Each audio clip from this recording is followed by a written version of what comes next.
We still have a lot of fear, uncertainty, and doubt flowing around Tesla and Elon Musk again. The Twitter deal seems to be in its final stages, with Elon tweeting about Jack Dorsey leaving the Twitter board, and Full Self-Driving Beta 10.12.1 test videos everywhere. So a lot of headlines. That's why I've invited Lars STRANDRIDDER from the Tesla news YouTube channel BestInTESLA. If you subscribe to my channel, you probably are subscribed to his channel as well. He has to help us now to navigate through all these FUD and headlines. So Lars, why don't you tell us something about you and a little bit about your background? Well, hi, thank you for having me on. Yeah, I have a YouTube channel called BestInTESLA. I entered the game of being a Tesla YouTuber about 2 years ago, in late 2019, so getting close to three years actually. So yeah, I was in the travel business before that, so but then COVID came and we all got sent home, and I just started making videos, and yeah, that's how I ended up here. We are glad that you entered the game. Nearly 3 years now. You started at the same time frame that Stephen Mark Ryan also started his channel, also a very influential YouTuber around Tesla. We also love your great videos about the tour you did in Norway. I watched it. It was very exciting to see that, because I wanted to see how does it work. What's your experience with the Tesla? You own a Tesla since 3 years. Maybe we can start with that. Yeah, I bought a Tesla in June 2019, so getting close to 3 years now, and have been driving it over to 120,000 kilometers now. So Wow, and yeah. had no issues whatsoever, and haven't done any maintenance. It's not true. I got one wire changed in the seat, but the car told me that it needed service, and I opened the app, and the app already knew that, so I just pressed to order some service, and they came to my home and fixed it and left again, and that's it. I spent like 30 seconds on it, so so that was Wow. really easy. But yeah, I went to Norway in the Tesla to test it out, because there was so much FUD about electric weather, vehicles not yeah. working in the winter and cold weather, and the charging goes down to nothing. You can't charge in really cold weather. But I have not had those experience, so I wanted to put it to the test. So I wanted to drive up through Norway in the middle of winter, try to get to North Cape. Yeah. Yeah, and that was really fun actually. It was a really cool road trip, even though it was just driving a lot of kilometers. Luckily we had some beautiful weather to begin with, because we didn't get to North Cape, for the people that have not seen that video, because we entered into a snowstorm. So well, that got interesting and very good video content. Yeah, I thought it was pretty fun making that video, and the car handled it like a champ. There was no problem in cold weather, minus 15 degrees Celsius, I think the coldest weather we got, and I slept in the car. Also tried that camp mode out in minus degrees, and yeah, driving through snow and snowstorm and charging still below in the freezing temperature. I still got over 200 kilowatt hours of charge. So yeah, no problem. Yeah, no problem driving in the cold weather. You're the living example that it worked, because you're back here at your I home. came back. So it all worked out. You would walk still. If it didn't work. So that's great. What really got you into Tesla? Was it more like the experience with the brand, and then you realized, wait a second, what's up with all the headlights? Something is wrong, and then you started, or was it a little bit like that? Pretty much. I have followed Tesla for a couple of years, or many years at that point, before I bought the Tesla. Didn't think we could afford a Tesla, but suddenly my wife came and said, Lars, I have thought about it. we can afford a Tesla. Okay, great. The wife always got decides. The Tesla, and every time we went to a party, I did nothing but drive people around in the Tesla, because everybody wanted to experience it, because it was 3 years ago. So not many people had a Tesla here in Denmark. So, and then I talked with people about electric cars all the time, because people had a lot of questions, and they had a lot of thought and disinformation about not just Tesla, but electric vehicles in general. And I was like, man, that's just, how are people this disinformed? It was like crazy. And then there was the earnings call after Q2 in 2019, where there was a question from the shareholder about what will Tesla do about all this FUD there was. And Elon and Andrew and all the other guys were like, what can we do? Because I think people were hoping they would start a PR team or something like that to fight all this FUD. But like Elon said, the best thing you can do is do what you do, the guy that asked the question, because he was talking to all his friends and showing all these things. Yeah, I remember that. Yeah. And maybe it was Andrew actually that said, do what you do, spread the word, the mouth by mouth, right? And I said, oh, that was what I'm doing. But then I saw Zach and Jesse from Now You Know channel. Yeah. They have been doing this for, I don't know, 7 years or something. Yeah, they've been doing it a long time. And they said, this is what we're doing. You can also do that. And, maybe I should do that. Because there was just so much disinformation I was talking to people about. So I make a YouTube channel, then I can explain it there. How just send them a link and don't explain it first. I don't want to discuss that. Here's a link to my YouTube channel. But that was actually why I started the whole channel, to fight or to give my side of the story about the EVs. Yeah, that's interesting. A lot of people, I think, were pushed into the Tesla content space by their peers around them that said, please, you gotta stop talking about Tesla. Just tell it in the camera to the world and leave me alone a little bit. Find I need somebody a break. Who cares. Yeah, that was how I started, more or less. But this was a perfect transition to the really first big question I had, because you went through so many phases of this FUD, right when the stock started to really accelerate and the company really had its breaking point, because that's when the information around Tesla, the negative news, and the performance of the company really went apart so much, because the situation we have right now with Elon being political on Twitter, triggering the political left and everything like that, and the headlines around Twitter and everything. What do you think is different from this FUD period than the period before, or something like that? Maybe you have an opinion on that. Well, I would say when I started the YouTube channel in 2019, it was very much Jim Chanos, Bob Lutz, Mark Spiegel, and of course we had good old Gordon Johnson that have been talking negative about the company, but it was always about they were unprofitable, they were structurally unprofitable, they would never get a profit, and you couldn't scale it up. Economy of scale didn't work in the auto industry, as Bob Lutz said. He had 42 years of experience. It couldn't be done. And so there was all the thought about the competition was coming. It was not thought. They came, but they didn't really. How did they came? Yeah. With what did they came? So it was much about Tesla didn't execute as people thought they should, or was very small as a car company and was not profitable. I think that was the main thing that people was concerned about, that they haven't been profitable at all at that point.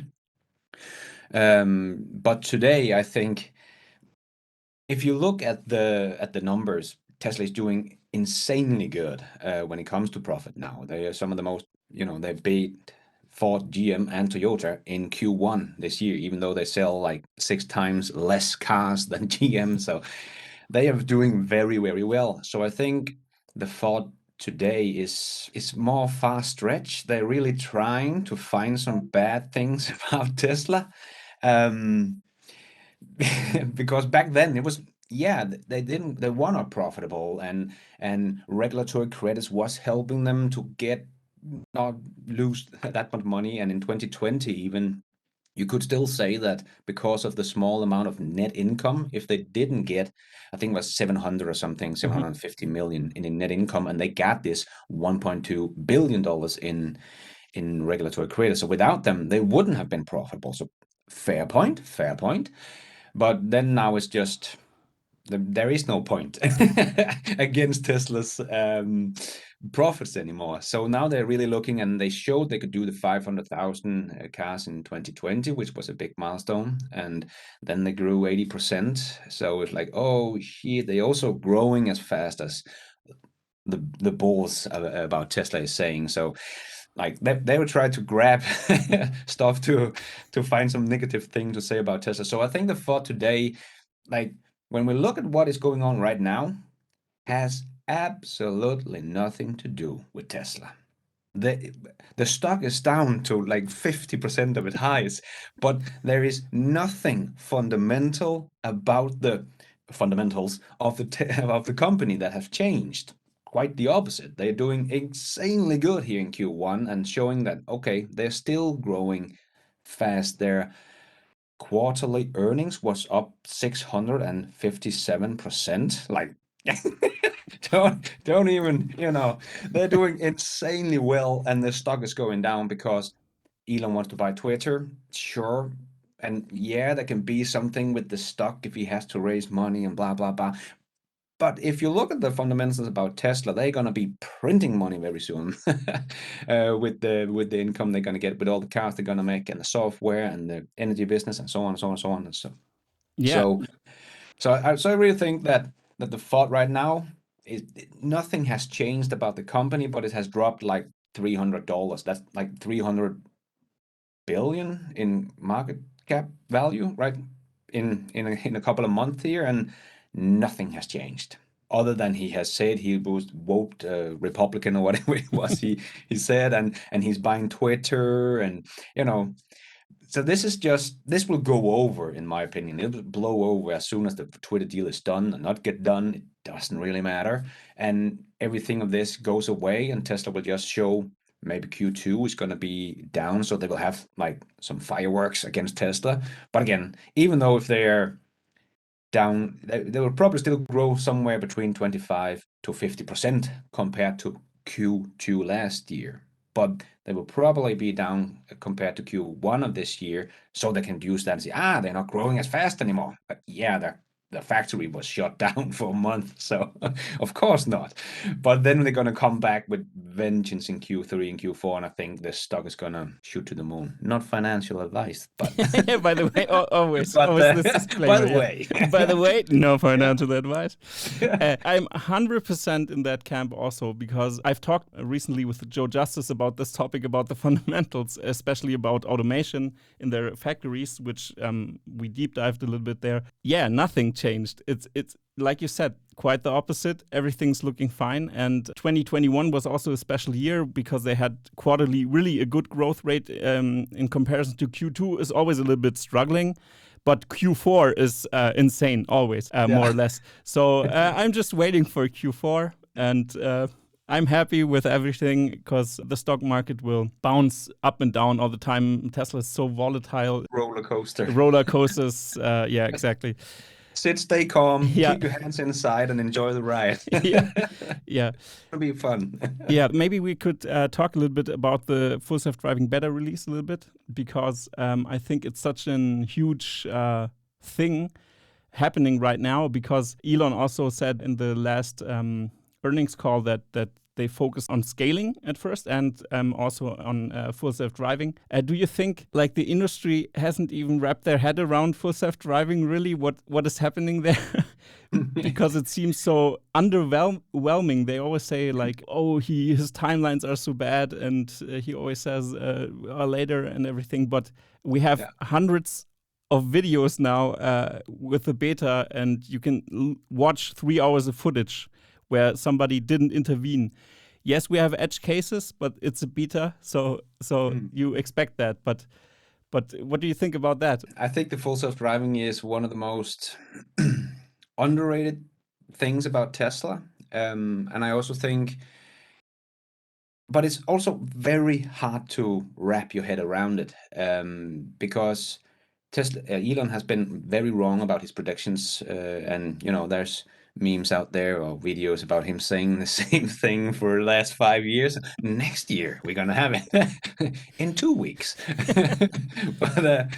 but I really think that what Tesla has done in the last couple of years, where they kind of switched from trying to make how can I say this, they switched over to be artificial intelligent 100%. You know, they got rid of all the camera, no, not the cameras, The sensors. everything else Yeah, but the cameras, the radar the radar. sensors. So now they're just solving vision and teaching this to grow. And Elon has said they always hit kind of a maximum with the others, but they have not found the maximum with this new way of doing it, because they had kind of dropped the old way of doing it and just saying, okay, we're gonna solve AI, not real world AI with this one, but a piece of real world AI with the vision Vision, yeah. software here. And so, and if you know how AI usually learns and works and stuff like that, I think this time around it might be true that Tesla is getting really, really close. Many don't think it will happen, and not in 10 years. And there are so many different predictions, but also meaning that most people are going to be wrong, because it's going to be somewhere in between there. You know, something is never will happen, and something in by the end of this year, and something in 2 years or 5 years. But so everybody's going to be wrong, except very few people who nails this one. It is very hard to predict, because it's the probably one of the biggest problems we as a human race have solved so far when we get cars to drive themselves. So I think what people is missing, in my opinion, that's how I always describe it, is that an AI learns in an S curve. They exponentially suddenly learns, and I think we just hit the bottom of the S curve here, because like we saw with Google's DeepMind, they taught this both with the Go, they beat the Go champion. But we kind of saw all this also all the way back when they had this little game, they played this ping pong game, Yeah, yeah. and it looked like it was the dumbest program on the planet when it started. Like the ball came up and came down, and like, but it had not been even taught the rules of the game. It had to figure it all out by itself. So it was very, very slow in the beginning. Then it suddenly got the game.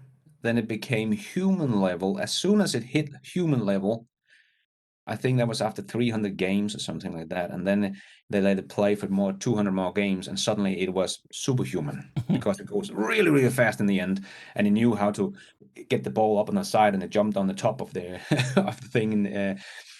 And we can see this with Go as well, because they can learn so fast, especially if it's a game, it's easy because you can just play the same game again and again and again and again, so we can learn much faster than we can.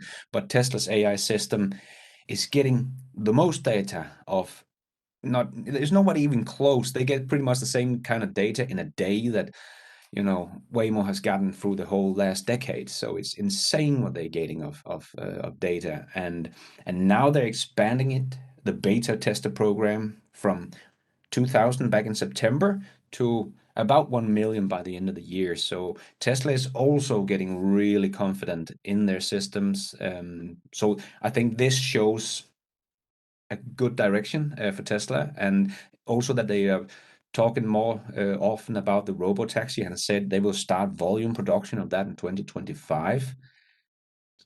I think they're getting close, and we can see the beta program is driving very close to human level. There are still some places and some edge cases where it does some very stupid stuff still, and it's like, but this is where I see with most AI programs, they just about human levels, and suddenly they're gonna kick off. And Tesla is also, if they haven't turned it on, I think they're very close on turning on Dojo Computer, and they're gonna, you know, massively expand the beta testers. Like, this is not even, you know, exponential growth. This is beyond exponential growth to go from 2,000 to 1 million in a year.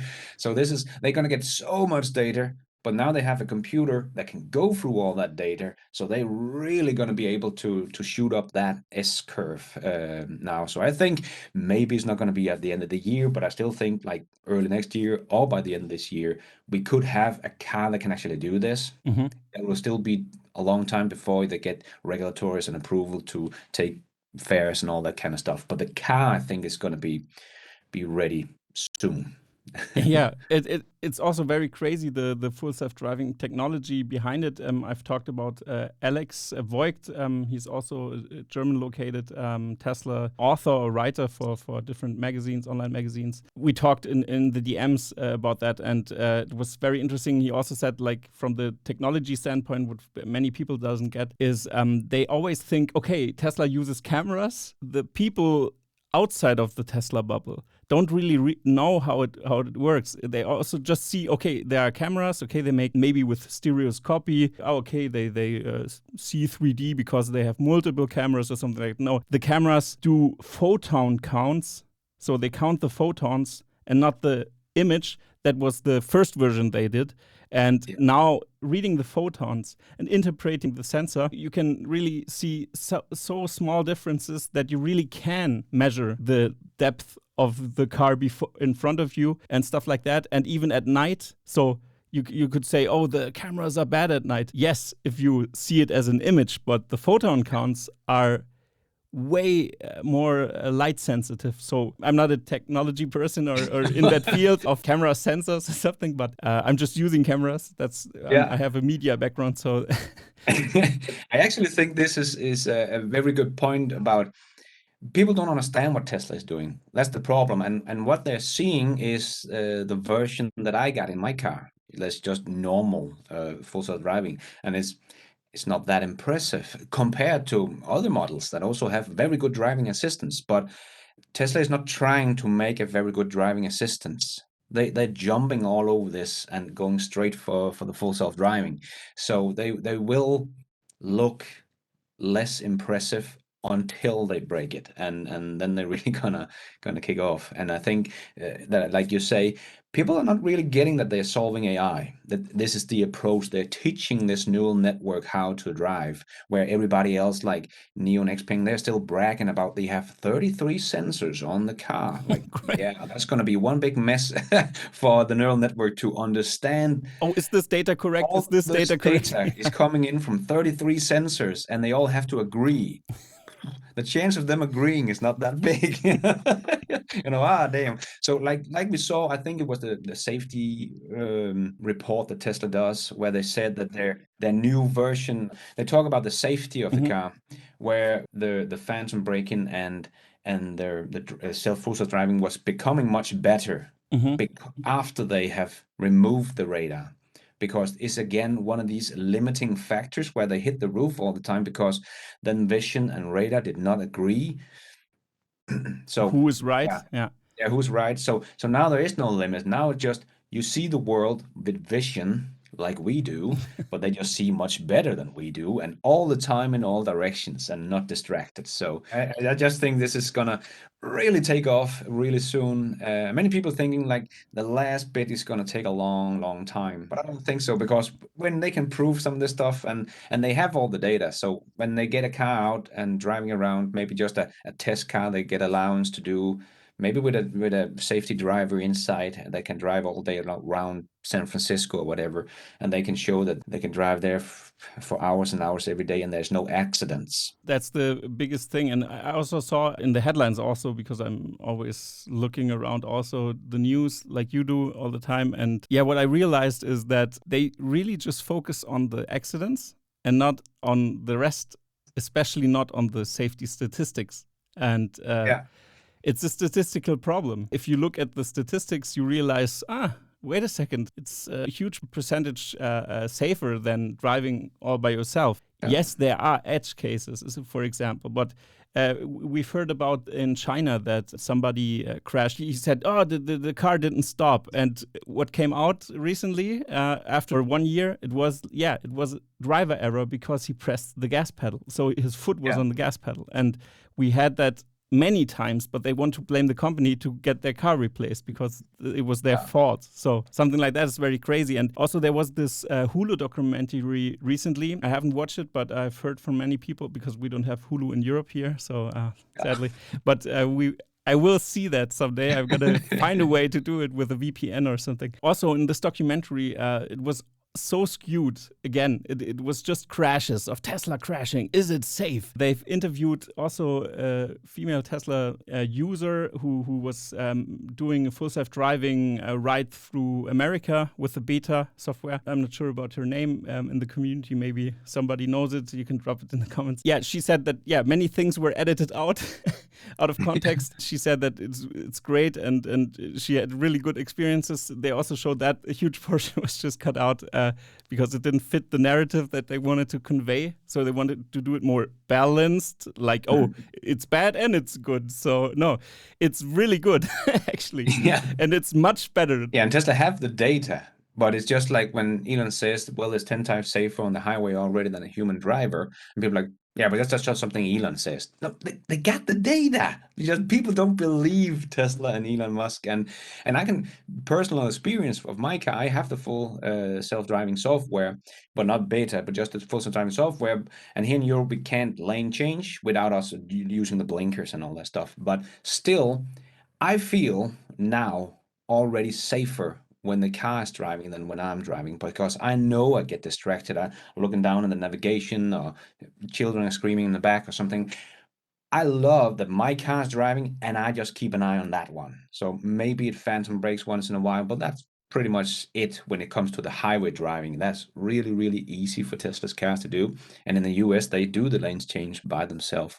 So yeah, personal experience, I would say I can only I only want to drive on highways with my full self-driving on. And I think actually in the future, when Tesla can prove how well this is and people get used to, oh my God, this full self-driving Teslas, they're so much safer. Longer out in the future, we will see people would probably not be allowed to drive without a car that can take over when you, not if, but when you make a stupid mistake, because there are 1,000 people dying every day in the traffic. So we do make mistakes all the time. People that say that they will never be allowed, well, they are very data driven, the regulatories and stuff like that. And when they can see it's much safer and they're saving 3,000 lives every day in San Francisco or whatever, where it will be allowed the first to drive around, I think will take on like a virus. And I think people in 30 years from now will say, oh my God, they drew by themselves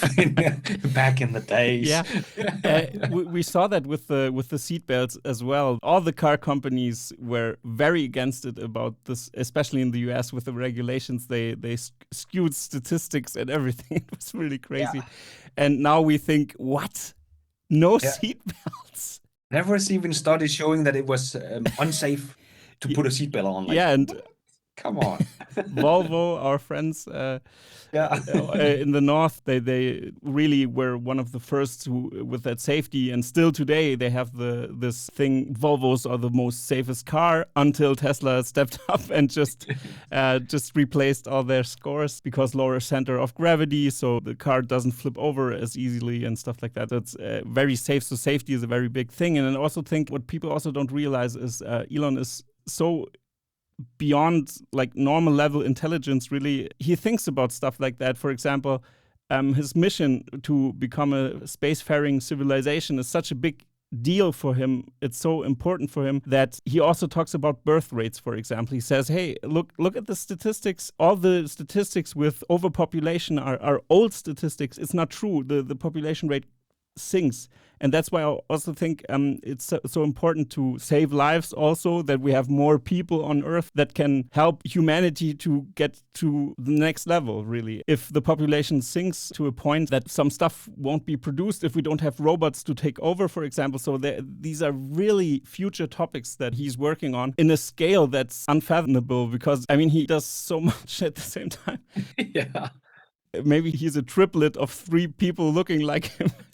And it's 3 Elon Musks in reality or something. Or he found out how to clone himself when he was younger or something. It's ridiculous. I don't really get it how he does it. But he really focuses on the big picture. And all these things we see right now, it's just a small step for him. And I also get why destabilization of the society is also really a danger. We also in Europe felt the leaning to the right and leaning to the left, the split of the society. I felt it in Germany very much. Things like that really can destabilize democracies. And it's really a huge issue, and you have to find the balance between censoring extremist messages. That's why I think it's a good idea to make, for example, Twitter open source, to say, okay, what does the algorithm do? How does it feed it? Because algorithms tend to sort people into categories, but people are too complex to be categorized. It doesn't work that way. So the algorithm wants you to be more extreme. In some cases, I have a design background, so I analyze a little bit more about how apps work and how they do it. And I think it's a big problem that you have to tackle, because Facebook didn't really tackle the problem properly, and all the social media apps still lag a little bit in that sector, so you have to improve something, because it's so critical. Like the lawmakers were too slow to adapt to everything like that. But I just wanted to add that there. Do you have a comment about that? I'm just say that yeah, I think this is very important, especially when we go to Mars and stuff like that. That I see like that is the civilization 2.0. We can redo everything that we have messed up. I was just about to use the wrong word there. Yeah. We have messed up. So we really got a chance to do it right up there, and don't take all the bad political systems and inflation and all these things that you also talked about here. We can really start over. So I think it's really important. I think, like you say, Elon is really thinking about this, because he knows, and hopefully he will be here to help start that little colonize up there. So yeah, I think it's very important for the future of the humanity. So yeah. I really agree, but I want to come back to the competition of full self-driving, because we talked about how full self-driving works with Tesla. I wanted to ask you, do you know a little bit about the competition? Even, I mean, I'm located in Germany. I have a little view into what Mercedes, for example, does, but I wanted to ask you first. Now, I'm not huge into the technical part of what Waymo or Cruise or something like that is doing, other than they do have a lot of sensors, and they all do use LiDAR and stuff like that. So they are not, spending all their efforts to solve vision, for example, as Tesla is. Yeah, they're not making AI in that sense, not trying to solve a big piece of general AI, the vision part. So they're just teaching the computer to be better with sensors and stuff, and saying this is lines and you can't do that. And so it's more like CC plus programming in my view than what Tesla is doing. They're simply teaching the neural network how to think, and every time there's a problem with Tesla, they can just source, like we just saw I can't remember where it was. It's the new full update for the software. The release notes. The release notes, yes, exactly. Where they talked about, they just feeded 41,000 videos about this car is parked abilities, and now it was suddenly 50% better or 48% better at recognizing if the car is parked or idling, or is the door open or closed, and all that was crazy with the doors. I was like, I'm astonished all the time. What? Yeah, nice. Exactly. Yeah, it's they are actually teaching it about the world, to understand the world around it for a car's perspective. Of course, they're not teaching it everything else, but on the road, they're teaching about the world, what it sees and what it understands. The others are not doing that. They're just trying to teach it, don't drive into that car in front of you. If it breaks down, you're going to brake. Don't go over the lines. And like we can see with Ford also has their Blues Cruise or Cruise Blue. I can't remember. It was Blue Cruise. Sandy Monroe tested it with. Exactly. And on the highway, couldn't even turn on the highway. It's just the road was turning a bit, and the car couldn't do it. Like, the road curvature was too steep. Yeah, like, oh man, you're far behind, guys. For example, Mercedes made huge headlines. Like, level 3 autonomy approved in Germany. In Germany, I have to repeat it, in Germany, where approval is very hard. And also because of Germany, Europe's approval are also very German, you could say. It's very influenced by Germany, I think, the regulations. I talked with Alex Voigt about that. They recently just released a test, like a huge German auto tester. Tested this thing. And I was looking closely, because level 3 autonomy is something really big. So what did they deliver? So I have something prepared a little bit. The so-called digital driver from Mercedes enables level 3 autonomous driving. So Mercedes are the first in the world to receive approval for that sale of this at first in Germany, but they want to expand to other markets like Asia and America as well. And one important note, Mercedes is liable for accidents. By activating the level 3 drive pilot, the driver relinquishes its responsibility for his vehicle to his vehicle. So as soon as he presses the button, Mercedes is responsible for everything happening then. Because of this reason, Mercedes has defined the usage window of level 3 autonomy extremely narrow. For the time being, it works... God, I gotta laugh. For the time being, it works exclusively on highways when you drive behind a vehicle which is driving 60 kilometers per hour, not faster. The air conditioning starts to blow on default because if the windows get moist or something like that, it's a regulatory thing. It has to be clean, so you can't disable the air conditioning while you drive in the autopilot because the windows don't have sensors or anything. So it just goes on by default and warms or cools the car. It does not change lanes. So it's more like a traffic jam assistant, you could say. Exactly. Yeah. And only in daylight, not in tunnels, because of the network. And if you know Germany, Germany has one of the worst networks in the world, or construction sites, and only at temperatures above 3 degrees Celsius. So your trip, right in Norway wouldn't be possible. Yeah, I used autopilot in a snowstorm. It worked fine. Exactly. And this was the approach from Mercedes. And this is the big claim and the big announcement they have right now. I mean, I get it. They are playing it safe, but a little bit too safe in my opinion. And what I really think is always when German regulatory approval is in the way, as soon as the government gets involved, it gets very complicated because then they think about rules and regulations, and that's how they try to influence the technology. And I think Mercedes, I assume they lobbied and said, look, how about we just do it that? Safety is our top priority at Mercedes. And then they just talk it out and say, we're going to do it like this, that, and please make a law. And if they do a law, what happens with Tesla? They have to also comply with the law to get level 3 autonomy approved. And Mercedes has the advantage that they don't have to program as fast. You know what I mean? Because they are so limited in their functionality. And it costs 7,000 euros for that. Okay. I mean, but the EQS is about 120,000 euros, so 7,000 doesn't sound that high. But I just wanted to tell you that. What do you think about that? About the competition there?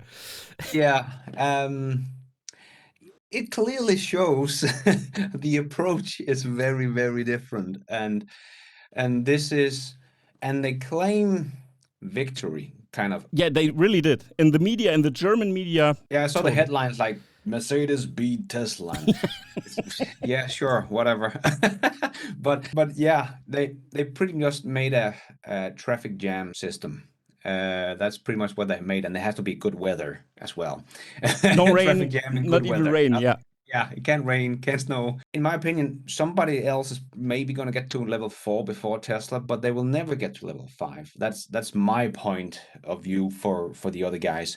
They can get great driving a system, but they will never get to level 5 because one of the rules to get to level 5 is that it has to not be geofenced. And all these guys are geofenced. I actually believe the Mercedes is also on mapped roads. Yeah. They have be on mapped roads. Yeah, they have a special map that also has always to be connected. Every second has to be connected because it's centimeter precise or something. It's super precise data and big data and always connected and everything in Tesla. German precise. It's not just precise; it's German precise. It's German precise, like.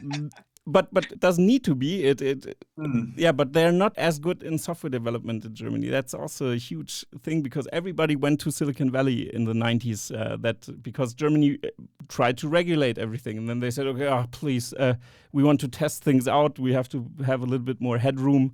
So they just moved, and all the talent went to Silicon Valley or America, and then everything happened there. The party started there, and until today, it's Germany lags behind in software development. It's crazy. Yeah.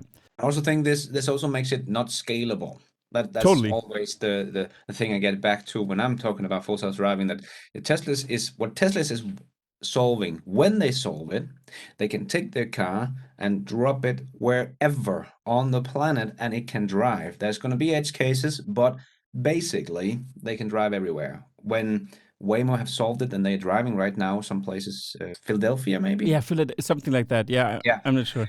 So that's very cool, but I also point out that here in Denmark and Sweden and Norway and Holland and I think in China as well, we have had full self-driving buses for many years. This is not something new, breakthrough Waymo have done. They have just put it into a car now. But I've been in Norway and driven one of these autonomous buses but it's just geofenced, so it can't drive off the road. It's very simple. It's just digital rails, and that's pretty much what they're making. So if they want to make a truly full self-driving robotaxi that can drive wherever you want and pick you up wherever you want, because Waymo still have to be at a pickup point to get into the car. It's not like you can just call Okay. it or summon it. So yeah, like you can with the Tesla, but it's not scalable. You cannot map the whole world. And when you have mapped the whole world in 100 or 200 years, it all changed. So you have to map it all over again. It's not going to work. You're not going to get to level 5. And I think Mercedes is a good example of they make it so complicated to do this. And therefore they are making it very small steps. And Tesla is doing the exact opposite. And that's why people also criticize them, because it's too dangerous. But like Elon says, even if they solve full self-driving and it crashes and kills 10% of what is killed today, the 10% is still going to sue them and be angry and say it doesn't work. But the 1 million people that have been saved doesn't even know. Mm-hmm. So, but as Elon says, they will continue, take the hate and do the right thing. So Mm-hmm. And I'm also very glad that Tesla wasn't founded in Germany yeah. at that point, because it really is complicated, and I can assume when they really solve it, I think the US is a great place to start. Also, China is a very great place to start with autonomy and stuff like that, because they decide the right things. And also in America, it's still much more open to new technologies and innovation than in Germany. Germany's focus on regulation and over-regulating everything and on safety and security. The German angst is also a big word that you maybe also know. The Germans really don't want to do something wrong. That's why they don't do it at all. And regulate it, just break in the innovation, which is not a safe approach for the future, I think. And Warren Reddish, I think was his name, from Twitter. He also someone in the Tesla space. He said that tourists will come to America, to Las Vegas and to the convention centers there, and they will see full self-driving in action before everywhere else it's approved. And then they realize, oh, wait a second, why don't we have this in Germany? Maybe they are lacking 10 years behind, but people will come back and say, what the hell is happening here? What's Why happening? Are we still killing people in traffic? Yeah, and if the statistics come out, maybe then they change something. And I also think Tesla will be in the future. I don't know what's your opinion on that, but will they lease out the technology to the other companies? Do you think this is an approach that they will do, that they certify it as full self-driving approved, and then you have to put your sensors there, and there, and then they just build like the technology of Tesla into other cars? Yeah, I think so, because like we just talked about, nobody else is doing this, solving AI. And as Elon has mentioned many times, when it clicked for them that they said, okay, we have to solve AI. That's the only way we're going to solve this. We can't do it the old-fashioned way of building this computer program. We have to make a neural network and we have to teach it in this way. And nobody else is doing that. So yeah, some people that are looking at Mercedes and looking at BMW and all the others that had great driving assist system and say, yeah, full self-driving is probably 1 or 2 decades out. Yeah, probably for those guys. Yeah, sure. I totally agree, because it's moving so slow. Where Tesla has, the Google effect, where the whole world is teaching Google how to be better search engine, and Tesla has millions of cars teaching it to be a better driver. The other guys don't have that. So I think Tesla will always do the right thing, just like opening up the charging network. Even though it's a big advantage for them, they will open up because it's the right thing to do, and it will advance the transition to a sustainable transport. So they will, of course, do that. So this is also a safety issue. And I know people say, but it's so dangerous what they're doing. But we're losing 1.2 million people every single year. If you, like in Germany, the regulations that is going to stop Tesla from doing this, that is killing people Exactly. every year. So that's the other side of the story people are never talking about. Like, but if we delay them, we're gonna kill. Sorry guys, but you are gonna kill 1 million people a year if you delay Tesla. And that's why I'm very much against people that are trying to, the thought about full self-driving, in my opinion, is the most dangerous thing, or the worst thing you can do, because you're delaying Tesla to get approval and get the work done on the full self-driving that is going to save this 1 million people at some point in the future, whenever that's going to happen. They have all the cars. But I think, because this is a very, very tough problem to solve. And Tesla's AI team is one of the best AI, artificial intelligence teams in the world. So when they solve it, I still think the other guys, they're gonna scratch their head and think, yeah, how the heck are we gonna do this if we're not doing the Tesla way? And then they have to build all this from scratch. You have to have the right people. It's not, you can't throw money at this and say, but we're going to invest $200 billion into full self-driving. You're going to solve it. No, you need these 10 guys that knows AI and are the best software engineers in the world to come work for you.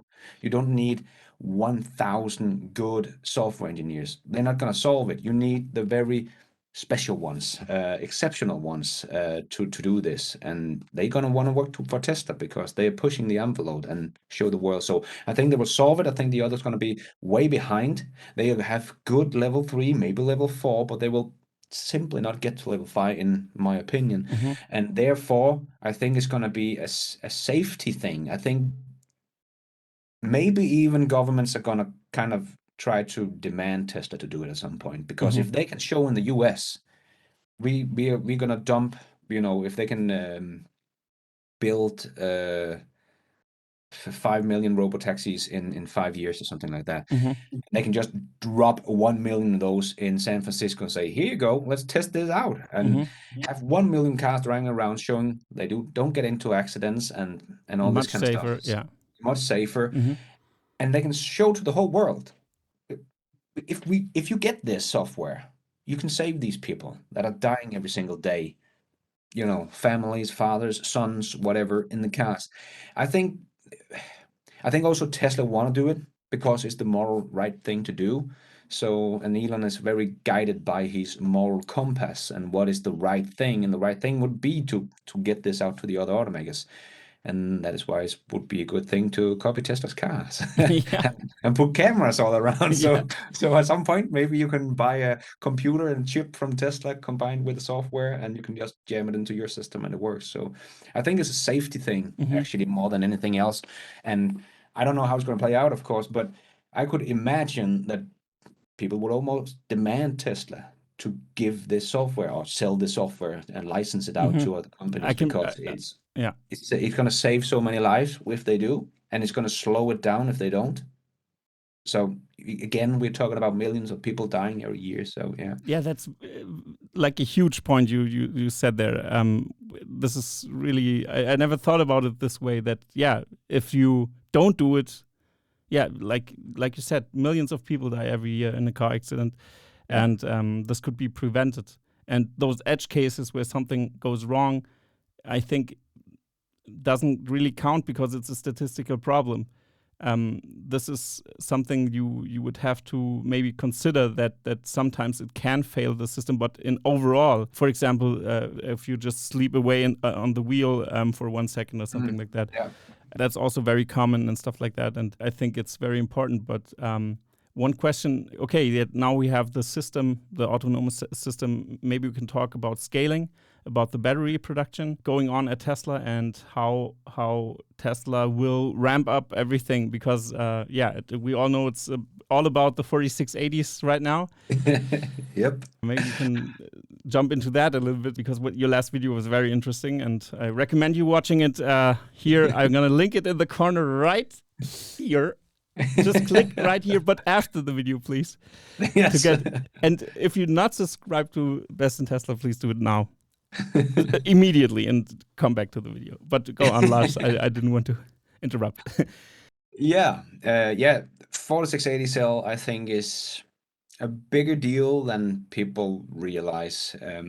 Also because people are so focused on the performance. But for me, it's all about scale. That is what it's all about, because we hear about battery breakthroughs like every other week or something. Somebody has a new breakthrough, thousands of miles, but it takes 2 days to charge, or it costs $1 million. Or I have to add something there. Mercedes, for example, it has a much better range, but is not efficient. The efficiency is something else. And Tesla doesn't need their cars to be this long range. They found a sweet spot for them. But please go ahead. I didn't want to. Yeah, exactly. And that's also why Tesla can use like LFP batteries for the standard range, where Volkswagen have to use nickel batteries because their cars are not as efficient as Tesla's is. So even their standard range use nickel batteries that are much more as better. But Tesla can use LFP batteries that doesn't have the same energy density, but their cars still have better range.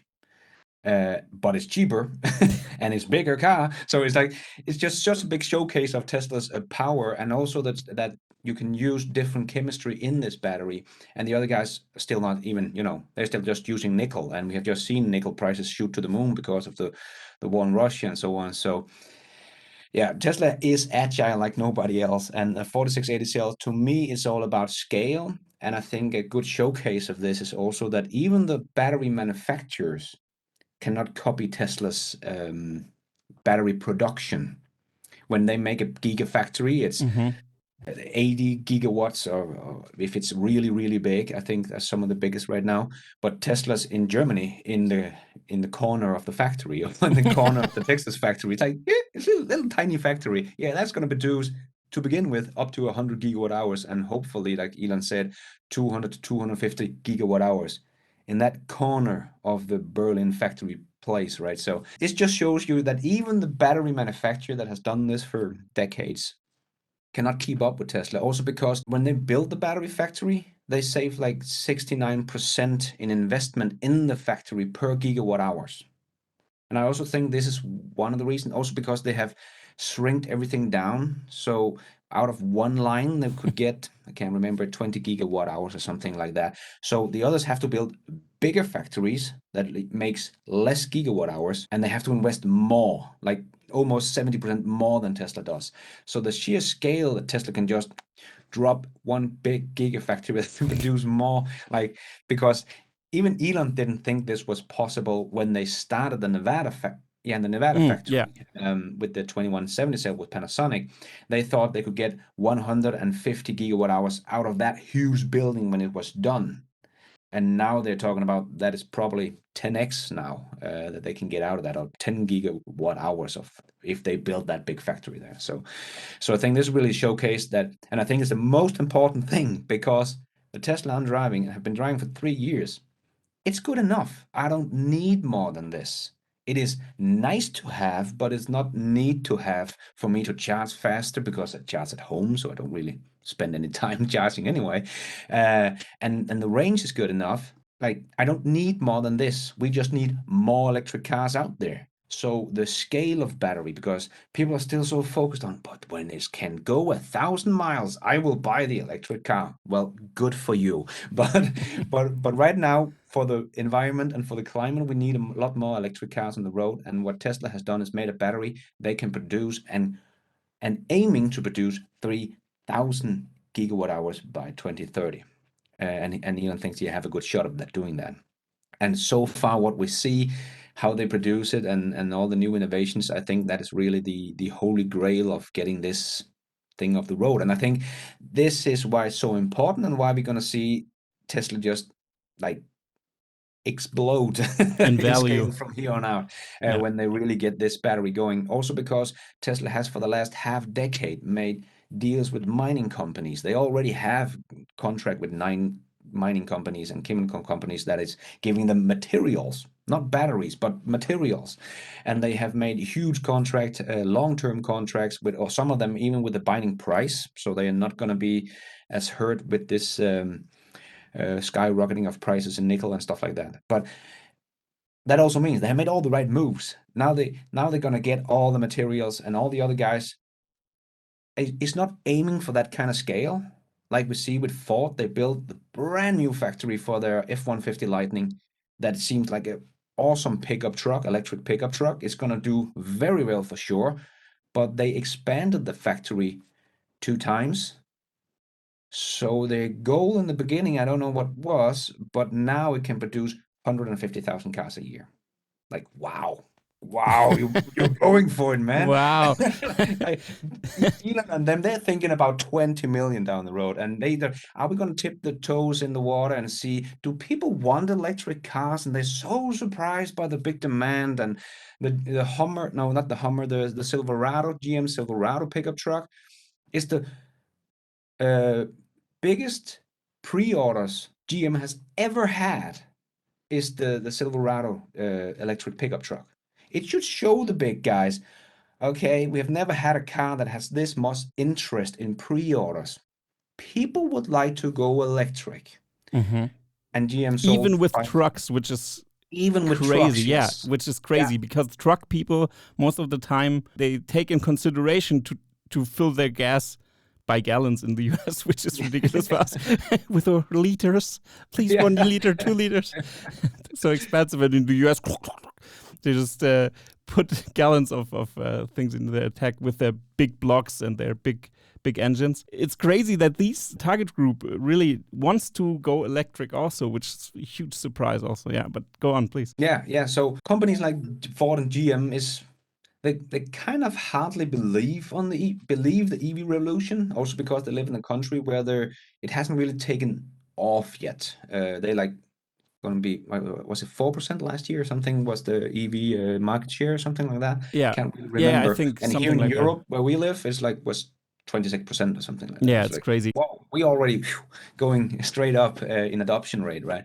But Ford and GM is not really doing that, and that is really gonna hurt them now, because now they found out, oh shit, everybody wants electric trucks or electric cars, and we have not made any deals. We have made a deal with LG Chem for 35 gigawatt hours. That's awesome there, you guys.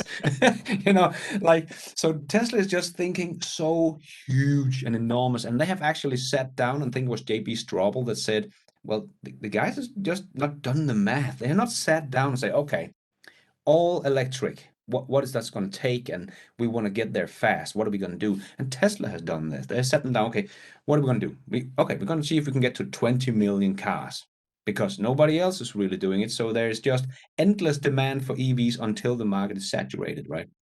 So they're going to sell not just Tesla, but everybody. Like we see with the Silverado and so on. Everybody's going to sell every EV they make. But Tesla has actually done their homework 5 years ago, started to make all the contracts, invented a battery that is not just half the price, but twice as good, but it can be produced at scales nobody else have, even in the battery manufacturing industry. Now is the time with the Gigafactory, the 2 new Gigafactories that's going to produce their own batteries at those factories. Like Sandy Munro said in an interview, like he almost had an orgasm going through the factory, because it was orgasmic. Oh man, they build the batteries on the 4th floor and they drop down to the 3rd and get soldered and into the battery packs and into where they charge the batteries and all that stuff. And then the crane goes down to the 2nd floor where they have the assembly line. It goes straight into the car. They put the seat on and prop it in and out the door. And he was like, oh man, this is so good engineering. And Tesla is really gonna take this to the next level, because they have actually had the balls to say, we're going to go for this. We're going to go for 20 million. So, okay, what's the math to go to 20 million? We have to sit down and calculate and say, okay, we need this many batteries, and how are we going to get that? How are we going to get the materials for all those? Okay, we're going to have to make some contracts, and we're going to start now, because that's going to be long time planning to get all this done. And Ford and GM is just now realizing, holy crap, there's actually a big demand for EVs. So Yeah. And they don't have this technology, and they have not invented a battery that is quick to produce. And this is really, for me, the really big game changer is that Tesla has invented the battery with production in mind. They have not just went like many we see with the breakthrough batteries. It's like we can charge it in 2 minutes and it can go for 1,000 miles. Perfect. How much can you make? Maybe in 10 years we can make 50 gigawatt hours. Great. Let's try something else. Because it's not going to work. We need scale if you wanted this to be possible to switch the whole thing over to electricity. And that's what Tesla has done with the batteries.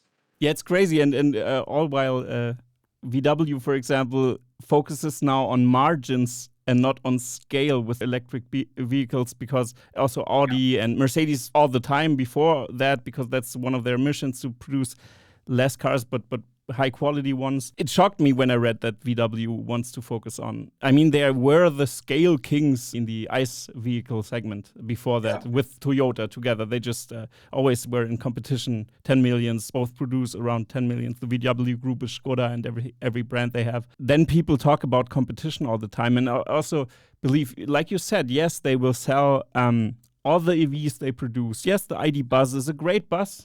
I would love to have a Tesla bus or something. No, but VW has one. Okay, great. You could use it, but don't expect a good software, and don't expect full self-driving, or don't expect like this high level. I think the production is really what people have been missing, because we also heard that from when I started my channel. It was all of this. The big boys are coming. Now they're going to show how this shit is done, you know. They're going to take Tesla to school on production. And here we are 3 years later, and GM sold less than 500 EVs last quarter. Like, oh my God, this is so embarrassing. The self-proclaimed leader sold 500 EVs. So we see this like the Audi Q4 e-tron. Great electric car. That's like decent range, decent charging, nothing wrong. And it's an Audi. Great. This should sell like hotcakes. Yeah. But it is not. And it's, in my opinion, the only reason why it's not is because they can't produce very many of them. If they could produce more, it would be great, but it's hard to get one here in Denmark. You have to wait a year or something to get the Q4. But you can get the Model Y in 2 months, because they come still from China and some from Berlin. So the production is much harder than people expected, and they don't have the batteries, so they can't really scale up as fast as people thought they would be able to do. They can't just come in and make 1 million EVs. You know, Tesla is growing faster than the whole entire Volkswagen Group sells. Like in Q1, they sold 99,000 EVs in the entire Volkswagen Group. And Tesla sold 310, but they grew from the 185 last year in Q1. So they grew 126 units. So they grew with more than Volkswagen sells. So it's not, nobody is coming in. Even Volkswagen, that is pushing the hardest, I would say, in the world to really do this right. But even they are struggling just to keep up with the growth of Tesla, not the sales of Tesla combined, just the growth part they can't keep up with. And that should tell people how fast Tesla is growing and how difficult it is from the other people. And it's all about production, because we have so much competition here in Europe. If you go into EU.evs.com or something, you can see they don't have all the numbers, of course, but it's a good indication. It's like 90% or 80% of the entire European sale you can find in there. But you can see Tesla is this year the leading EV brand, and the 2 best-selling models are the Tesla Model 3 and the Tesla Model Y, and then there's a big drop down to the next. So all these Tesla killers, there are 250 Tesla killers on that list. You know, there's so many EVs, but they don't produce them at the scale as Tesla does. And I think that's the whole big mistake that the big boys did. They underestimated Tesla's ability to grow as fast as they said. In 2014, it was absurd. for Tesla to say they would sell 500,000 cars in 2020. Yeah. Like, get out of here. And now they did it, and now we're here again and say that we're gonna try to aim for 20 million. We don't know if we can do it, but that's what we're gonna go for. And people again, it's absurd. Like, get out of here. Like, yeah, I don't wanna, fool me once, fool me twice, So I think the scaling that Tesla is doing is faster than any other large manufacturer in the history of the world, and people still don't believe it. Yeah. I know what. Yeah. Well, what do you need more? Yeah. What do you need more? And yeah, what do you need more? And if you see it from the design perspective, also because I have a design background. People get tired of that, me telling that all the time. I have a design background. But what I mean is that we have the scale as one factor. We have full self-driving as another factor, that because it's full self-driving is a future product that even expands the scope of the car. It's more than the car. It's robots. It's real world vision that is solved. So you can put that on everything. So this in itself is beyond valuable. I can't even wrap my head around how valuable this technology will be, and they developing it. But from the design perspective, that's another factor, because what we see in the cars is the legacy auto try to copy what they always did into the electric space, and that's not working. What cars work the best? The startups work the best. Rivian, for example, Polestar. Great idea from Volvo or from the mother company. I'm sure. I think it's Chinese owned or something. And they just said, okay, we're doing a startup now. All those startups do a good job. They really produce a great car. Also, Porsche is also special inside of the VW group because they have a niche segment, and because they are the most profitable branch of VW, they can do what they want. They don't even use the same battery platform as the rest of VW. So out of the Artemis program, they stepped out because they said, we want to develop our own stuff. So not even inside of VW, they trust them to produce something competitive. And from the design point of view, every startup company does a different job designing the car. And the legacy automakers have their old staff that always do it the same way. And they just say, we don't focus on software, just focus on buttons. Buttons everywhere. Let's put buttons everywhere. Germans, especially the Germans, they love their buttons. And they're just so precise and good. Electrical engineering is a big thing there. They really love it. But I see it as the same disruption with Apple and BlackBerry. Yeah.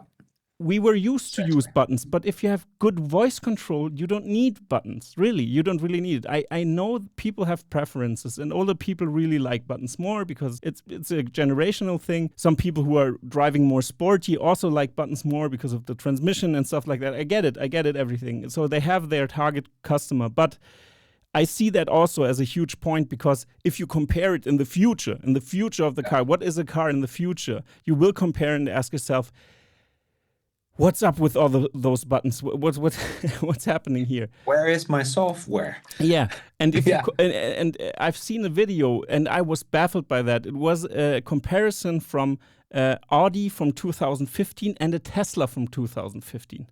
You can imagine how different they are, because he said, "Take me to Rome." And it didn't understand it and said Rome in somewhere in Germany, a small street, which is called Rome Street or something, and stuff like that. It was very clumsy. I mean, it was an interesting thing to see how they were apart at 2015 already. And now we look into the future, and now the EQS has a tablet from 2017 that's in the back. You know what I mean? I'm like, oh no, they didn't. They did not do that with a $130,000 car. Yeah, it's exactly. Ridiculous. Nah, don't do that. That's the safety aspect, because they worked on that for so long, because their company is not as agile as Tesla. And with Joe, I tapped into agility very much, and it was very interesting to see and hear him that what I also didn't really knew, that Tesla doesn't want to vertical integrate everything. They don't want to get nickel contracts, really, but they have to. It's a limiting factor, and every limiting factor that stifles the acceleration of innovation. The innovation is the main objective of Elon Musk and Tesla, to push forward.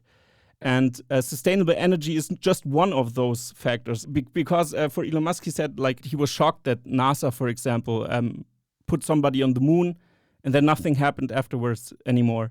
And it declined. So the technology declined. And then he stepped in and said, wait, we have to accelerate the rate of innovation. Also there, and that's what they do in all of the Musk companies, really. And that was really interesting, and that's also what I think, that this is a machine you cannot stop, really. Yeah, exactly. Also because like Joe has also talked about, like Tesla makes their own software, not just the car, but everything In the factory, yeah, exactly. In the factory, the building, and everything. When you go into a normal company, you get Word, and you get you get this license thing you have to pay to Microsoft or whatever. Tesla make your apps, everything themselves. Their apps, you get a phone that's loaded with apps that Tesla has made, and all the factory is loaded with this AI that is checking every step of the way, and they make everything. They are a software company by heart. And this is what the old guys maybe have underestimated, that we just need to make an electric car. What's the big deal here? Come on, guys. Come on, guys. We know wheels. Yeah. We have wheels. They have wheels. We can make it run on electricity. What? But I think, this is the best showcase in China, because they're so tech focused and they really want their technology. And Volkswagen is coming with their not so high-tech electric cars. Yeah, and nobody wants to buy them there. Yeah, the market is very hard. So they actually have a bit of problem there, because there is so much competition there that people can actually pick and choose. So, and just the funny fact of when they put up a pop-up store just in front of a Tesla store in China, and people was in checking the Tesla, and then they came out and, can you show me the frunk? Like, yeah. No, we don't. So many German cars don't have a frunk. Frunk in Germany, right? What? Like, just that little thing. I know it's a little thing, but it's no, for me it's also a huge thing. I was so even the Ford F-150 Lightning. No, that one has one, but yeah. Some American car also, I can't remember, but I was really shocked how many cars don't have a frunk, and the EQS as well. But you know what the EQS has that I've seen? It's on the side. There you can put in the blinker, the fluid for the fluid. The fluid. Yeah. They have a door for that eventually. Yeah. But Yeah, so I really think that what people not getting is that why the startups is doing so good, because they take a software approach. Exactly. And they really like, we see Lucid also, like they come out with a car. We've seen the drag race between the Plaid, the Lucid, and the Porsche. And the Porsche is just left behind by these two new kids on the block. And they have great software as well, right? So the old guys are making a nice car into an electric car. That's pretty much it. Yeah. But Tesla and the new guys are making iPads on wheels, pretty much. They make software on wheels, and that's the big difference there. And the design philosophy is always very overlooked. I mean, the iPhone disrupted Nokia. Hello, Nokia was really a big deal in the communication space. What happened? Then there comes the iPhone. Before that, I know there were touchscreens before, and Apple stole everything and you couldn't copy text for the first iPhone. The ridiculous. But the user experience was so much better. The touchscreen, the capacitive touchscreen was the technology that they saw, and they said, no, we don't want like the plastic sheet. We want glass. We want to have a very high quality product. And look at all the phones now. They all look like iPhones, more or less. Samsung really just a little bit designs different approach, but it's the same thing. It has a screen, it has cameras, it's always the same. And the design philosophy of Apple is reducing everything. You have a phone, but they don't want the phone even. They went from the computer, from the Macintosh to the iPhone, iPad, but they want to reduce the size then to an Apple Watch, for example, and then they want to reduce that to glasses, and they don't want that you have a device. They want that you don't have a device. So they try to design it away, more or less. And that's also what Tesla does. We don't need buttons. What is the problem to solve? I want air in my face. Okay, we built something technologically advanced, a small thing where two air streams touch, and then you can adjust it but it's like magic. You don't know how it works, but it works. And you press on your touchscreen and drag the thing around where do you want to have the wind and everything. This is so overlooked. And then you look at the new BMW i7, the luxury thing. I'm not sure about the number. I'm not that BMW fanboy, but this was so interesting. You could really see that Tesla was also a huge influence. They cleared up the dashboard a little bit, but they put LEDs everywhere. It looks like a hookah bar, like a hookah bar with LEDs and bright lights and everything, and diamond shapes. Yeah, not my taste. I like minimalism more, but okay. And then they also don't have holes for the air, but they have a small. And now you have to think about that. They have a small hardware nipple in the middle of the center console where you still have to fiddle around to get your air where you want it. Oh no. So it's not digital or anything. You have a touchscreen, but you don't have the function inside of the touchscreen. And that's what I mean with the design aspect. And if you look at the design aspect as well, then you realize, okay, then they're even less competitive, because I know it. German Auto designs those cars for China. It's for the China market, for the Saudi Arabia market, was for the Russian market, but not anymore. Maybe things like that like the luxurious side more. That's a huge difference to Tesla, and they even want to get rid of the car more or less. They say you can lease the car, but we want it back afterwards because we want to have a robotaxi, because you have to solve mobility, not to solve the car. It's to solve mobility, and that's what they don't get. I just wanted to add that. It's going to be transport as a service and nothing else in the future. Exactly, something like that. And you have to be very visionary to really grasp that even. And you can't model that in data or in money like classical. Oh, is it an automotive company? We have to look at Tesla like an automotive company, but no, you can't. Yeah, it was the same thing when we saw with Amazon. People laughed at this crazy guy called Jeff Bezos, and it's more valuable than Sears. And Sears filed for bankruptcy in 2018, right? Exactly. Yeah. But you can't put these disruptive companies in these boxes and look at their EPS and the PE ratio and think it's overvalued. Like we see right now, Now we know how it's going to go. Joe Justice, I really think he opened my mind to understand what Tesla is doing, because again, Me too, it's all about production and this, that they can change everything every day. It's something new idea, they change it, and you don't have to ask anybody. You ask the AI that controls the factory. Does this make the car more efficient? Yes. Okay, we're just going to do it. We don't have to ask a manager or anything. And they just make that change. He was actually involved in making the charge report faster.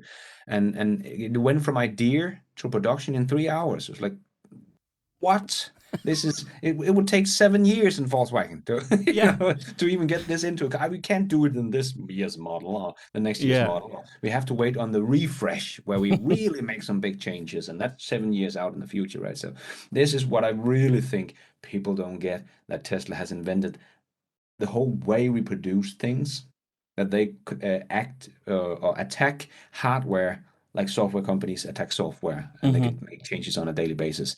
And this is why they cannot keep up. It's just impossible. Like Joe Justice is talking with Toyota to be agile. They're teaching them to be agile. But as Joe Justice says, Tesla is something beyond agile. It's not just like what he's teaching people to be agile. Because I asked him, but you taught BMW to be agile, and they think they will be agile in 3 years because they had, it takes time for them to just become agile. And then down 3 years, is that going to be agile as Tesla? Like, no, they just learned, agile, like Scrum and stuff. Yeah, like Scrum. That, Yeah. So it's just not the same thing. So if they want to change the bumper of a car, well, Toyota is still some of the fastest to do that, and it takes between 2.5 to 4 years. No. And Tesla will do that in tomorrow if they want to. Right?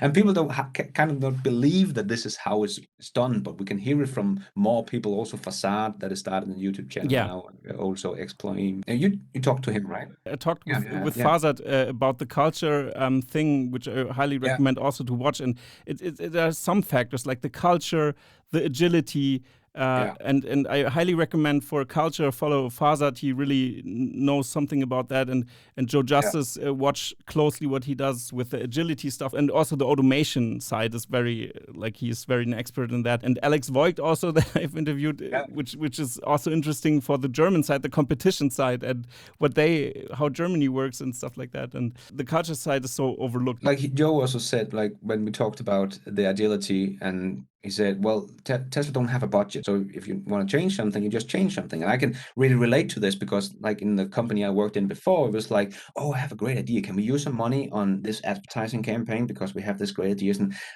it's not in the budget, so we have to wait until next year. Okay, great. So that's not agile. It'll take a year, even in a company budget cycles, the small company I worked in, it's not in the budget, so we can't do it. But if we can improve something that's going to bring in more money, does it matter? So Tesla don't have a budget, and as I told, but what about Volkswagen? Yeah, they just made a 9-year budget, so game over right there. Like it was like, yeah, you tell me if you made a 9-year budget, are you going to be agile? No. So they're not going to be agile in this decade. They already showed us that with the way they just made the budget. Before they can redesign cars, they have to redesign their budget system. Yeah, like, but we have made a budget. We can't change it. We can't spend anything. We have product cycles. Don't change anything. Stop. Yeah. Stop. Like Sandy Monroe said, you can change a lot of things in a company, but the hard thing to change is culture. Joe Justice is teaching a company under Toyota to be agile. So they made a whole new company, and the next CEO of Toyota working in this company. So they're trying to teach what it would mean to be agile. So Joe says, but maybe 9 years, they're gonna, when he's gonna get CEO in 6 or 7 years or something, he's gonna try to, get them ready for this new thing called agile. And then in maybe 9 years, Toyota is going to try to step over to become agile. In 9 years, this game is going to be over in 9 years. It's like, how can anybody compete? Yeah, exactly. They can't. Tesla has such a head start, and they have changed everything from the car to the production. But I actually think I'm a big fan of the car, but I'm a much bigger fan of the company because I think it's so innovative what they have done, and I think Joe Justice has really opened up to how this is actually working, because I understand why people don't believe it. Yeah. Because nobody else does it this way. And exactly. And people think, well, they have money. No, they don't. The most debted company in the world is Volkswagen. They have over $200 billion in debt. They have nothing. They have more debt than they have cash. So to me, they really don't have anything. So yeah, they're not going to catch up, in my opinion, in my humble opinion. They're not gonna catch up. People don't really understand, and I think Sandy Monroe is a good showcase because he's not really a Tesla fanboy. He has become pretty much a Tesla fanboy, but in the beginning he hated the Model 3. It's like, how can they put like piece of crap on the road like this? Yeah. And I was like, oh my God, he really don't like that car. But 3 years later, it was like, oh my God, they have changed everything. They've changed the game. Yeah. Imagine, like, they did 14 or 13 design changes to the Octaval that he was very impressed with. And like, oh my, how do... Right at that point, then and there, people outside of the Tesla bubble, I would say, people get always criticized, he's an Elon fanboy. You feel that on Twitter. Sometimes it's very interesting. You get some hate. It's interesting to be outside of your Tesla bubble. But what people don't understand is I'm not in the Tesla bubble for no reason or something. I was drawn to it. I was really drawn to it. Why? Because it was, for me as a German who works also in companies that are very stiff and very not agile, and even design thinking methods I want to implement. And it's so hard to do that, or Scrum, for example, like budget cycles, reducing budget cycles, which isn't really my topic, but it goes into that direction. And it was so inspirational to hear that, because I think like, what, this is possible. Finally, somebody does it. finally somebody steps in and really pushes the envelope of technology very fast. Like I want to see it with my ADHD brain. Like I want to see something. Why is it not happening? What you said was so interesting because I looked at the stock for 1 second. I have to laugh. I mean, it raised now. It's at $704. Talking about undervalued. PE ratio is like 80% or something. Just wait to 2030. Then we will hear more about the competition. Or the not competition. It's coming. Because VW aims to lower its production numbers to 5 million cars. Yeah. in the EV space. So that's the max they can see on the horizon somewhere behind 2030, somewhere there, which is ridiculous. And I think that's also a good showcase of the other guys. Like GM also, they suddenly want to do 2 million in 2025, but they still only aims about 3 million in 2030. So they're gonna accelerate like crazy, and then they're gonna slow down. What? It doesn't make sense what you're saying. I'm sorry, guys, but this is just, oh my God, you were in such big trouble. Yeah. But maybe the strategy of putting your niche, doing luxury cars, I don't see it really much. It's a dangerous gamble that they do because they realize, we are not capable for mass production. Okay, they realize right now, they look at the numbers, they see the performance, and then they say, okay, maybe we just slow it down. Focus on the luxury segment. Let's do electric Mercedes, let's do electric Audis, BMWs, let's focus on that. And maybe they can keep their niche. I believe they can keep a small niche. I'm not sure about 5 million, but okay, maybe 5 million or something. Okay, let's say Tesla with their 20 million yearly production number 2030 will crush it. And I think they will have like 60% market share of the EV market then in the future, even when the competition is coming.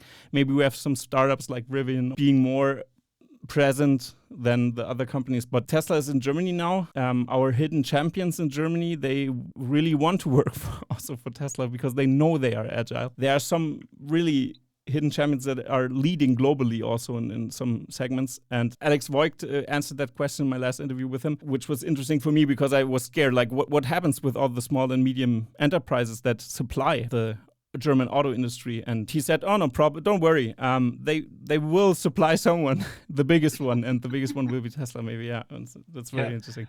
I feel kind of bad for the big boys because I can see how this is very difficult and why Volkswagen might want to switch over to we're going to focus on the luxury brand because we have to scale up like crazy, but we are not earning money on our EVs. Exactly. This is, how are we going to do this? Yeah, and at the same time, they have to wind down their ICE business. And I think this is a very overlooked part that the first person I heard talk about it was John McElroy from Autoline Daily or something, auto journalist for more than 40 years. But he talked with a guy that had worked at one of these companies. I can't remember which one, but he should wind down an ICE engine of a sports car. It was a low volume little sports car. They have to wind down the ICE engine of that car because they were not going to make that engine anymore.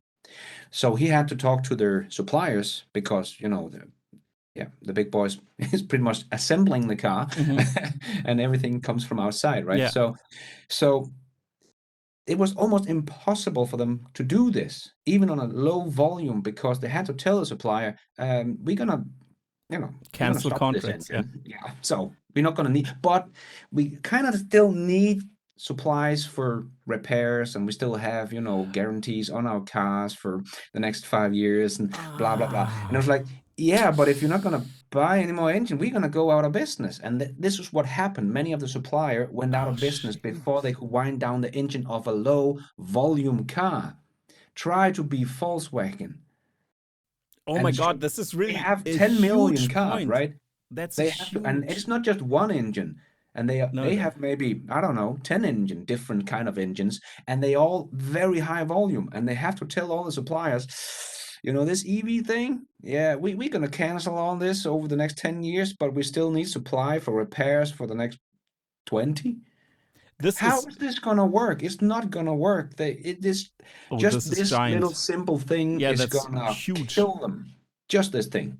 It's going to be impossible for them to wind down this big business. It's not, you can't just stop it. It's a big rolling machine, and 2 billion cars are out there that need supplies. But it takes a long time. Yeah, but if your car breaks down, you can't get the part. Even if it costs $1 million, you cannot get the part. Yeah. Because it's not produced anymore. Yeah.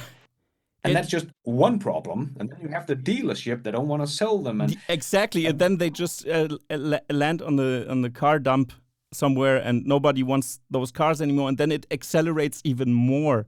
Yes, and the EVs are simpler. And as soon as the technology gets cheaper, who wants to buy something that is more expensive but is inferior bad software, in every way, bad full self-driving, and no full, exactly, or a hard time to get replacement for their, if they want to. Because BMW, for example, sells the ICE version and the electric version more or less with all of their models more or less, and Mercedes also is a little bit in that direction. But you're right with the.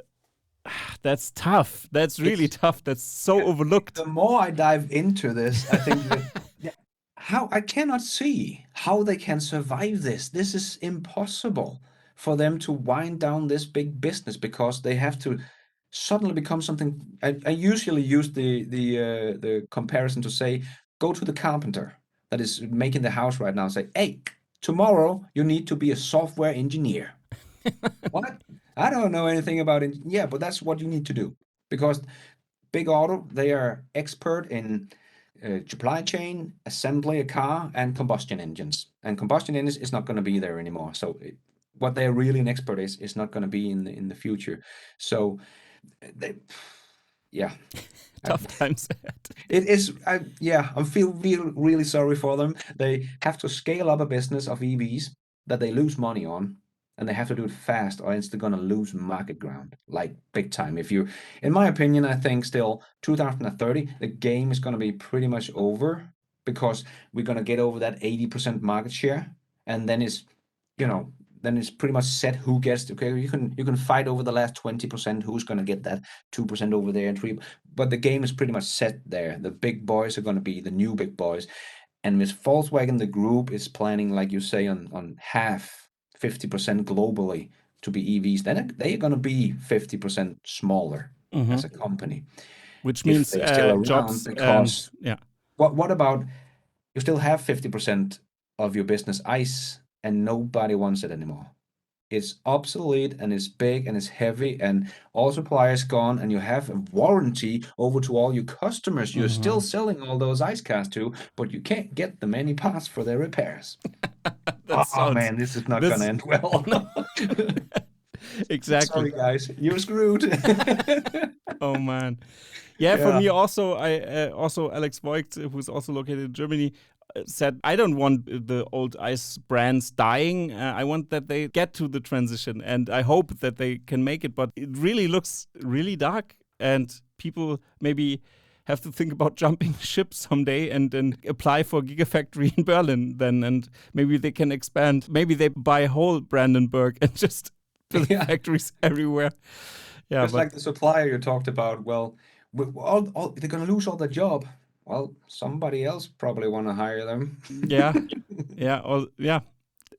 But this will be brutal. I totally it will be agree. brutal. Yeah, it will be brutal.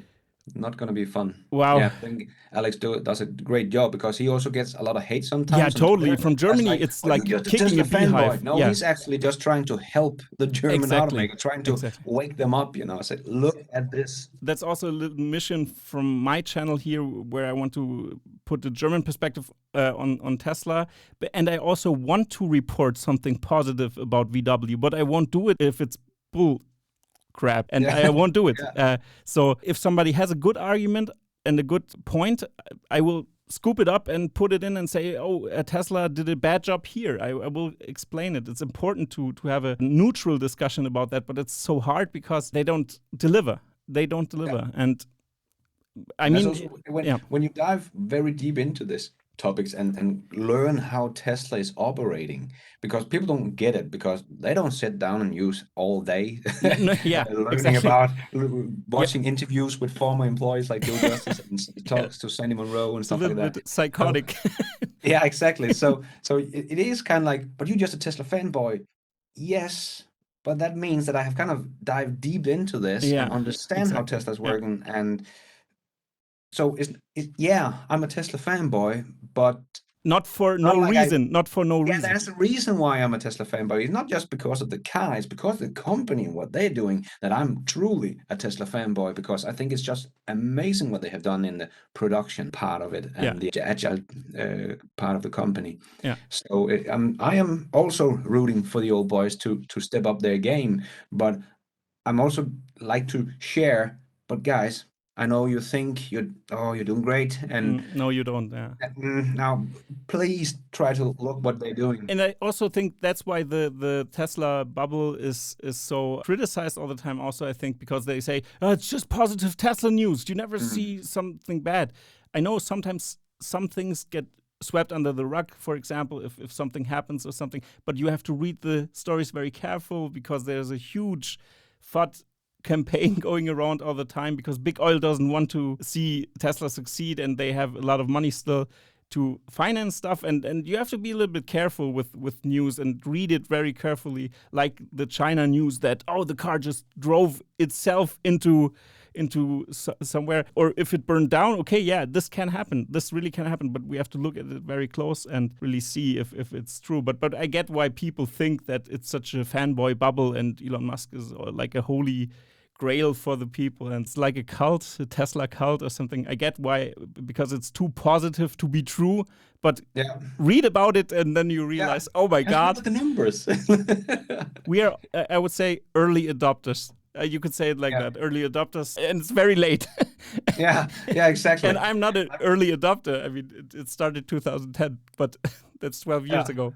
Ridiculous. Yeah, I really think like this year, by the end of this year, and especially 2023 and 2024, people are gonna get it. Even the people that don't really read or dive into Tesla. And I do understand, because it's so funny being like a nerd about Tesla and spending. This is my full-time job now, so I use all my time just investigating and investigating in Tesla and in the other companies and stuff like that. So it's funny to talk with my friends that doesn't even have an idea about it, because like I don't really talk Tesla with too much with my wife or with my other friends, because they don't get it. They it's like, but you just it's just too positive, and they can't do that. The other guy's coming. Sure, okay, whatever. Here's a link to my video. 2 years. Here's a link to my video. You understand, in 2 years. Yeah. I mean, we could go on for hours. I really feel it, and but we have to break some time, sadly. But Lars, it was very, very interesting talking to you. You really put valuable points into the discussion, and we talked about full self-driving. We talked about Elon Musk and the FUD campaigns a little bit, and did everything, especially about the competition, which will jump. I don't know if they have dark magic or something. Maybe then they can. It'll be very interesting to see. Yeah. I'm happy to listen to all the things you say on your channel. I really recommend everybody watching his channel, but I think most of the people knowing you are on my channel already, so I don't think I can. One big family. Like 150 subscribers doesn't move the needle on your channel anymore. But I was very glad. Lars is a very good person to talk to, very interesting one. I really liked the open discussion we had. And by the way, I love your new format style that you have, the documentary style videos, the topic videos. I really enjoy them, and you really see the improvement of the years. I'm following your channel very long, and I'm from the video production side. I've learned that in my university and stuff, and I really see the improvements all the time, and I'm very happy like you did it. And maybe someday I could be like the weatherman on your channel to see the competition, like what is brewing with the competition in Germany. Yeah, that would definitely be maybe fun. Yeah, you can think about it by application. I will be sending that to you. And is there anything you want to add? Do you want to say something to the audience at the end? Well, subscribe to TeslaFix here also, because you're doing a really good job and doing a lot of interviews, and I really think that Joe Justice facade and getting these people to talk is really important for people to understand Tesla, because before I heard about Joe Justice, I didn't understand how Tesla was doing it. Yeah, exactly. And me too. And totally. even as a Tesla fanboy, I was like, How? Get it. How the heck? But when he started to talk about how they work and the routers and the cells instead of production lines, like, oh my God, what are Tesla doing? So I can really recommend everybody's Tesla channel. It's a big family of Tesla YouTubers out there. But everybody have something to offer, big or small, and we are all fighting for Tesla's goal. Mission is transition to sustainable energy. So, and not without reason. That's very important. It's not like we are blind zombies or bots. No, we're not bots. Not yet. We're not bots. So thanks Lars for being on the podcast here at TeslaFix. And there's just one final thing to say. Goodbye.